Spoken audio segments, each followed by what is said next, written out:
Good evening, cult members, and welcome to the Pop Culture Cult. I'm Sean. I'm Janice. And this is our Season 8, Episode 1, which I believe is called Winterfell. No, Waterfall. Waterfell. I'm not really sure. They didn't put an IMDb name on this, so... There was no name on the episode. On HBO. So. But this is our Season 8, Episode 1 review of Game of Thrones. Yep. Winter's here. Winter is here, and a lot of people are going to complain that nothing happened in this episode, but there's a ton of stuff that happened in this episode.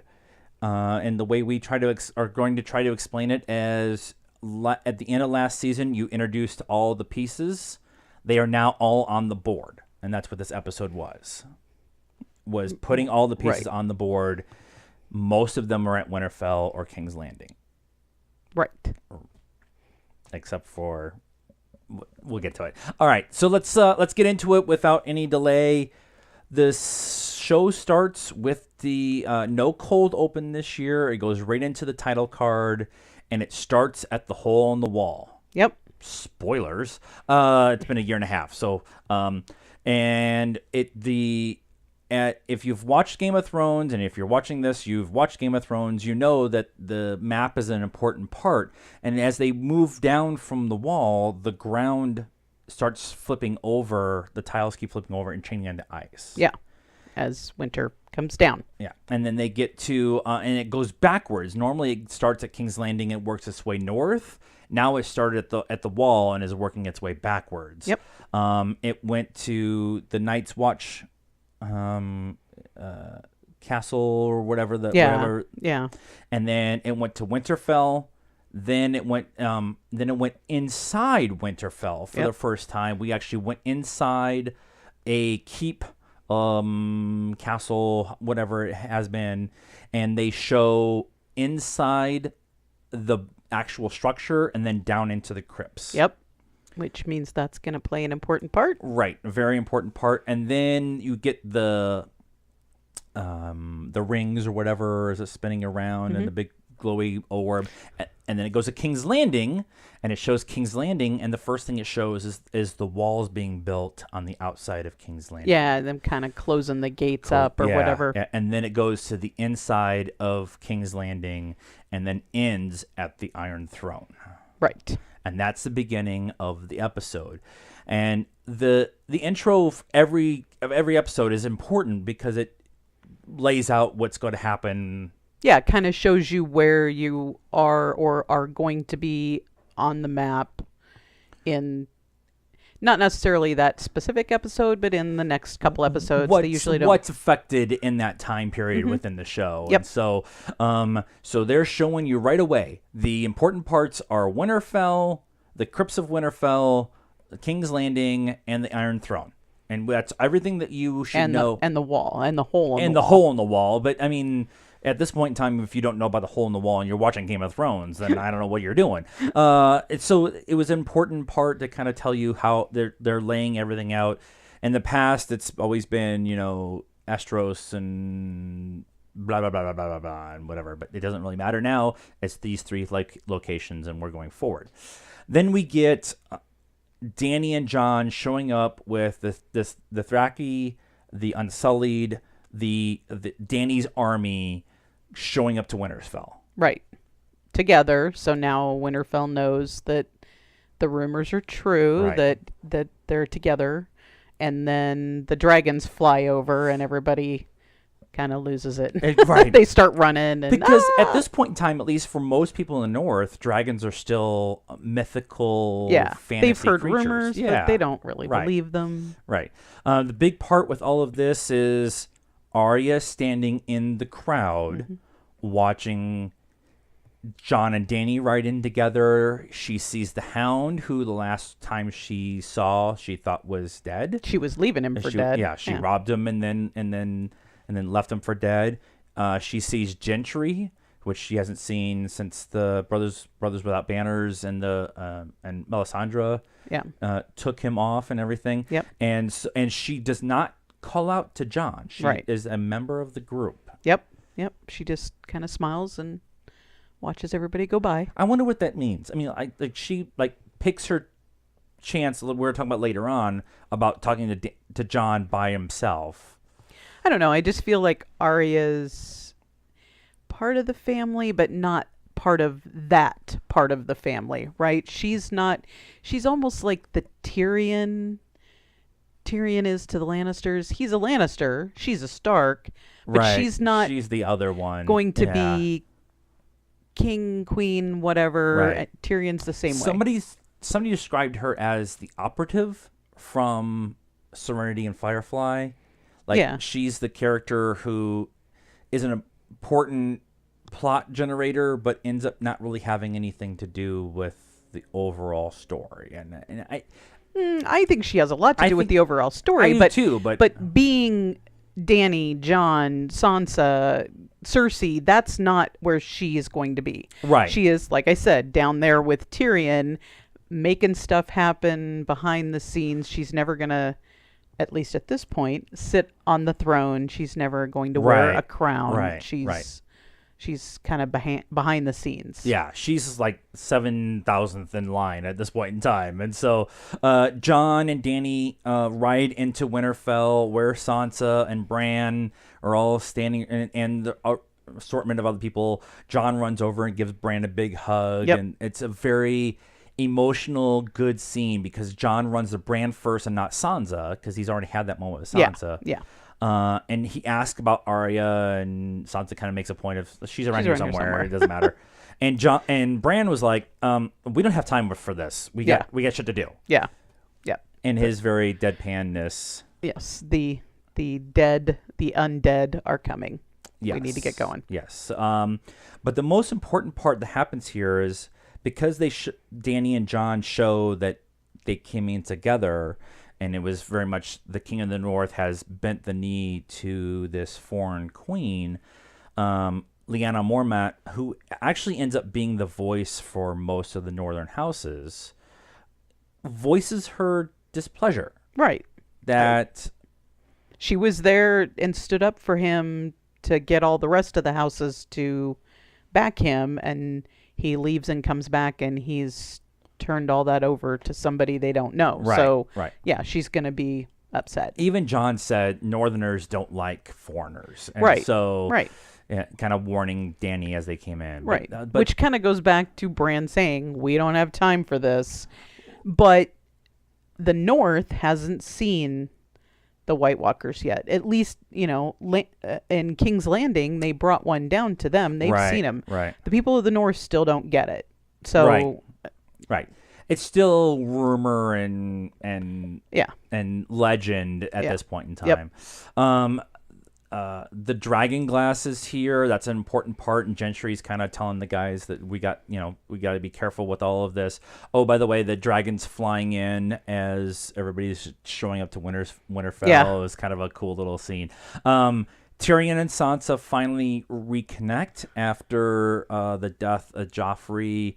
And they kind of have an exchange that, he kind of points out that you left me in a bit of a spot there because you disappeared, and now everybody thinks my wife killed my nephew. But they both smirk and kind of understand that it worked out for the best, but it was also still, they're both there. She's Lady of the North and Tyrion is the hand of the queen, and so they kind of make a point of saying that to each other, like it actually ended up working out. The one thing that Tyrion does say to Sansa is, many underestimate you and most of them are dead now. Yeah.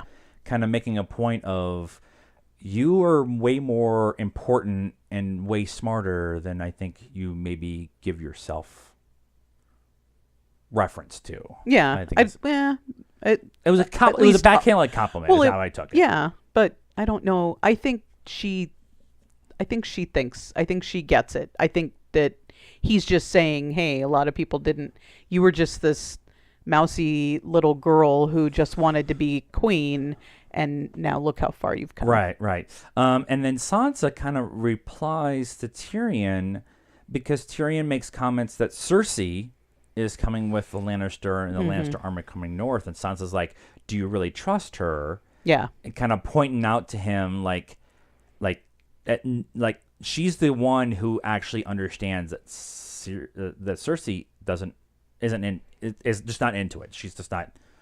Yeah. Well, she's only out for herself. So Right. she's basically asking him if he trusts her.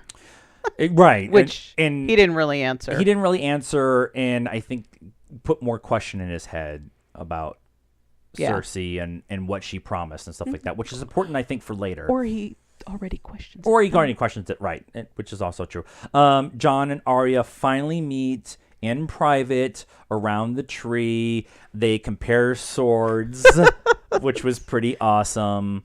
And I think the big thing, at least at this scene, was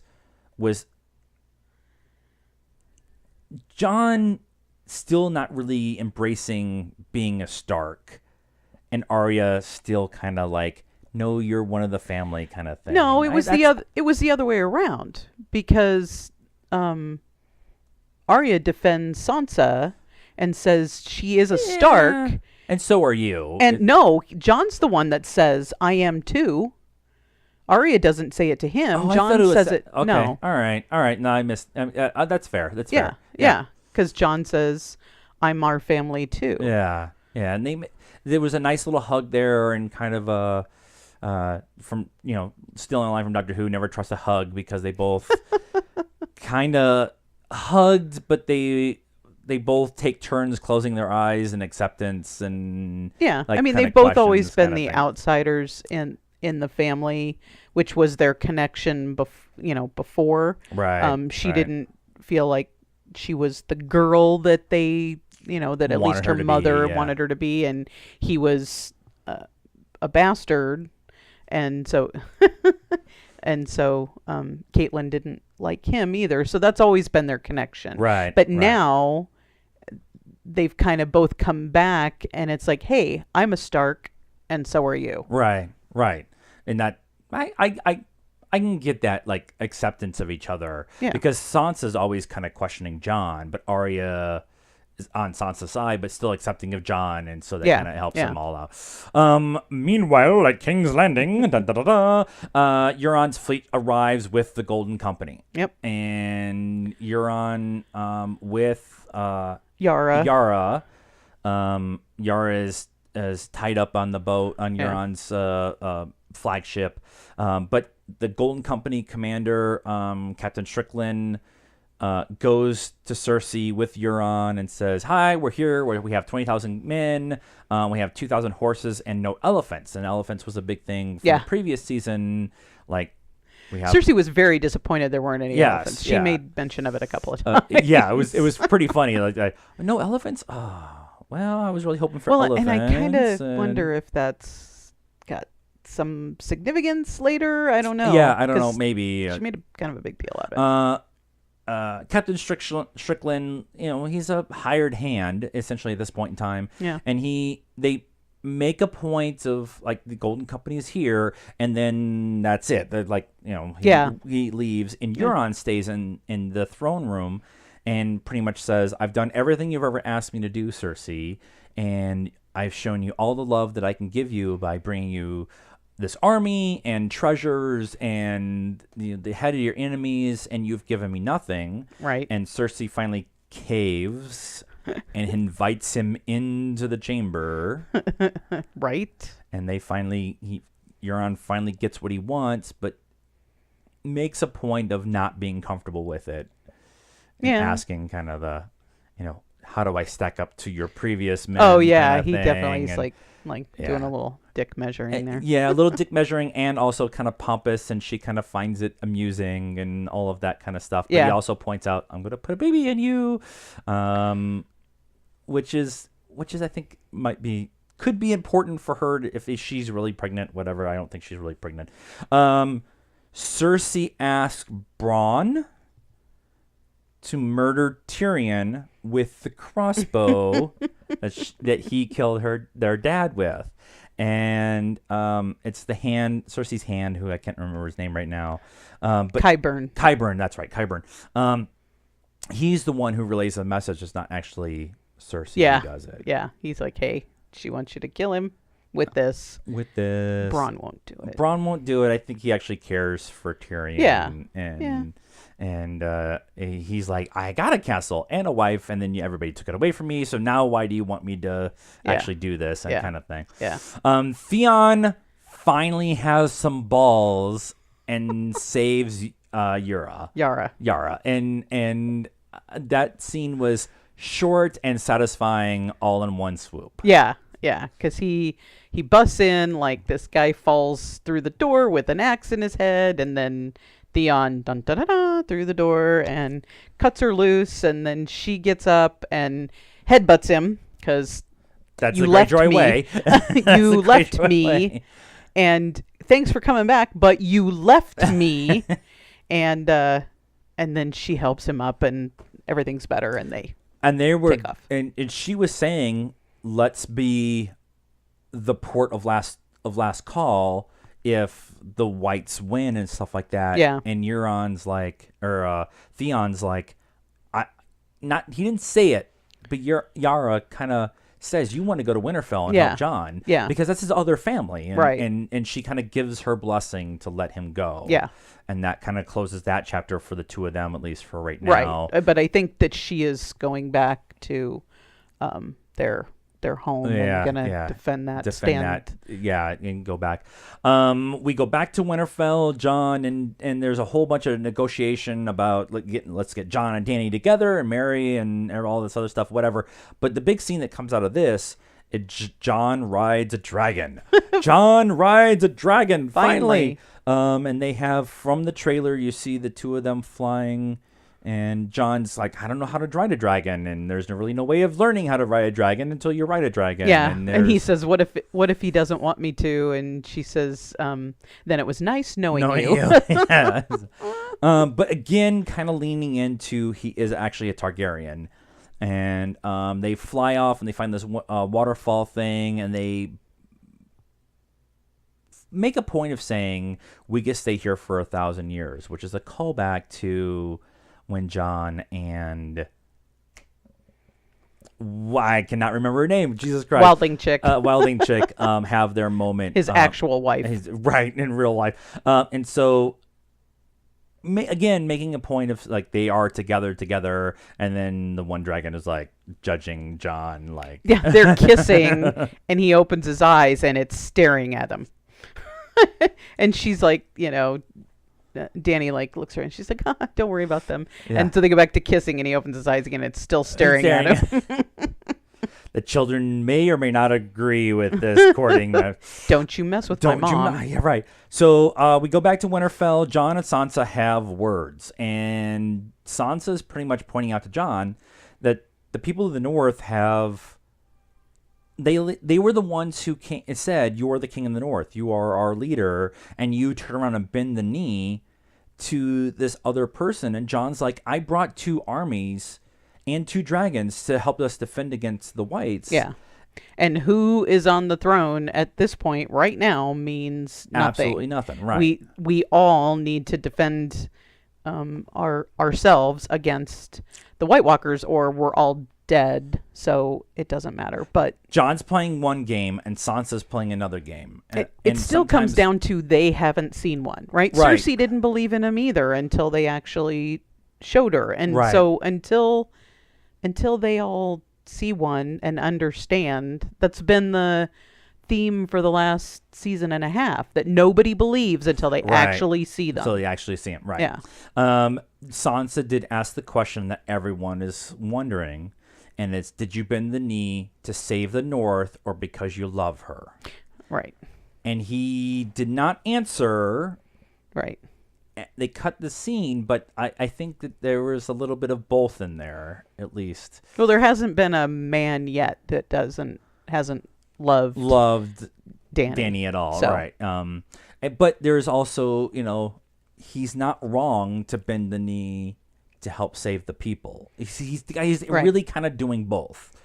And Sansa doesn't see that yet, because I don't think, without seeing the whites and all that kind of stuff, Right. So Jorah and Dany go to see Sam, which leads to a very awkward scene. Jorah was essentially leading Dany to thank Sam for saving him. And in that conversation, Sam learned that Dany killed Sam's father and brother. Right. Because they would not bend the knee. Right. And he did not actually know that his father and brother were even dead yet. Right. And they, like, he's like, well, I guess I'll go support my brother or whatever. And she's like, he kind of was with him. Dickon did not do what he was told. And although I understand Dany's point of view at that point in time, I think that might come back to haunt her. Well, I thought it was interesting that because Tyrion and Jorah both weren't. I mean, Tyrion was louder about it, but neither of them agreed with her decision. Right. And Tyrion was very vocal that he didn't agree with her decision at that time.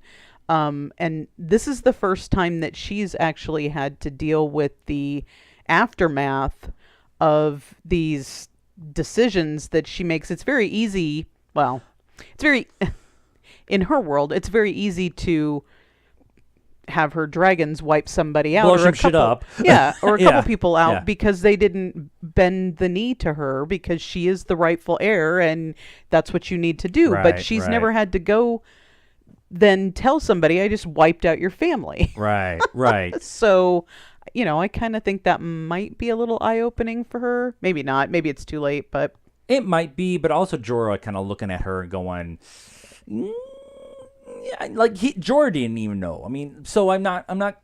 The scene was handled really well, and Sam took it really well because he had no love for his father, but he did for his brother, for Dickon. But he also, it's still his father and it's still his brother, and so all of that it was a big deal. And Sam kind of reacts, obviously, and asks to leave Her Majesty's presence. He goes outside and he's kind of having a hissy fit. I don't want to say hissy fit. He was crying and stuff like that. And he walks out, and Bran is sitting in the courtyard of Winterfell, and he goes over to him, and Bran pretty much says, "You need to go tell Jon now, because we have no more time to be dicking around. Yeah. Jon needs to know that he is the rightful heir." Yeah.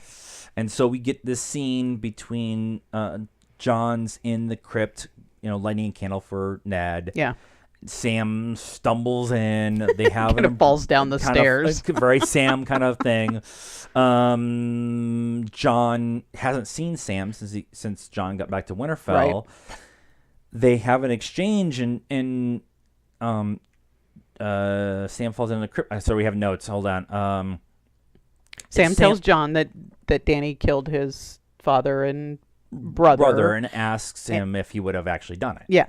Yeah, if he was king, if he would have done it. And Jon kind of, well, you've got to... I've executed people. Yeah, I've executed. And he's like, yeah, but would you have done it? If you were king, would you have done it? Right. And Jon said, but I'm not king.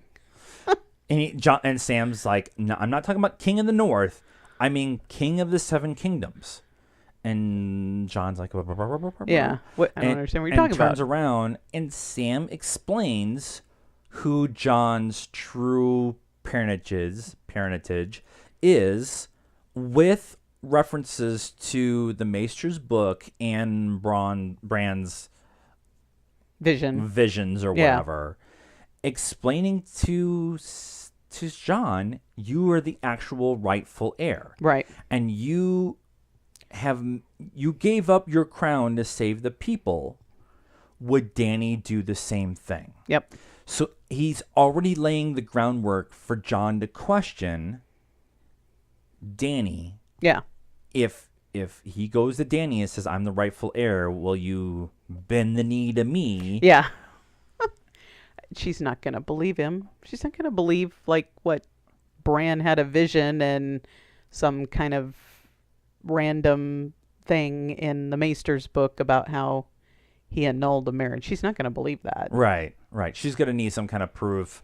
And I think the only proof that she's going to believe is if Bran tells her how Jason Momoa, Drago Drago actually died. Like, like how he was. I think if Bran tells the story of how Drago dies, she might actually believe him because that's her only emotional connection to the world now at this point in time, outside of now that she has Jon. But that's her, like, it's a callback to the first season. And there's like Jorah's the only one that actually knows that's still around. Yeah, so Bran says this. Jorah said that's exactly how it happened, and Dany's like, "Oh my God, you know, Jon is the rightful heir." Cool. So I find that very interesting. We get to Night's Watch. We think it's Night's Watch. Thormund's alive, and Brandrick, the light sword, dead 1,000 times. Those who were at East Watch where the wall came down. They don't explain it. They just explain them getting to Night's Watch. They're going through, and the rest of Night's Watch who's there. East Watch. East Watch. East Watch. They go in and they find the symbol of a boy stapled to the wall by the Night King with arms in a spiral.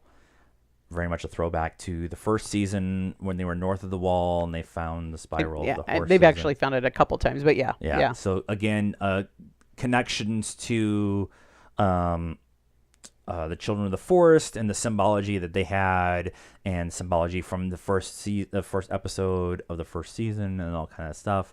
And oh, by the way, they're all dead. So they talk about getting on the horses and getting ahead of the army of the dead to get to Winterfell to warn Jon. Right. And so we get that. And then the last shot we get is people fleeing into Winterfell. There's a gentleman on a horse. He gets off the horse inside of Winterfell. He gets off the horse inside Winterfell, pulls his hood back. It's Jaime. Jaime's at Winterfell. And the first person he sees is Brandon. Mm-hmm. So, and it's like Brandon wheeled out there and waited for him to get off his horse and turn around. And actually, Brandon actually said something early on that he's sitting around waiting for an old friend when Sam came out. And I thought he was talking about Sam, but I actually think he was talking about Jaime. Yeah, maybe. And so that whole conversation. And so that sets up the first stuff that's going to happen in the next episode, which is kind of the trial of Jaime. Yeah. And the start of the Battle of Winterfell. Yeah. And a lot of people, we talked about this at the beginning, that I think a lot of people were going to complain about how there was nothing that really happened in this episode. There's like no big battle. There's only 6 episodes. How can they do this or whatever? But like we were saying, they've introduced all previously they've all introduced all the pieces. Now all the pieces are placed on the board. Yes. We have everybody at Winterfell and we have everybody at King's Landing. And they showed none of the Whites, none of the Night King, none of the Army of the Undead, none of that. But we did get Thormund and everybody who's like, we got to rush to tell Jon at Winterfell. Right. And so. Yes. Any other thoughts for this episode? No. There's a lot in this episode. We were probably going to get done with this and go watch it again. So we may do another video with more in depth. We tried to cut down our notes. This is about half the notes we had for this episode, and we're still at 30 minutes. So and we went through it pretty fast. So what do you guys think of the first episode of season 8 of Game of Thrones, the final season? Let us know in the comments. Like this video, subscribe to the channel. Help us out on Patreon too. We're building for gold there. And we're also on social media, Facebook, Instagram, all that kind of stuff, Twitter. All that stuff is in the description down below. And until next time, good evening, cult members.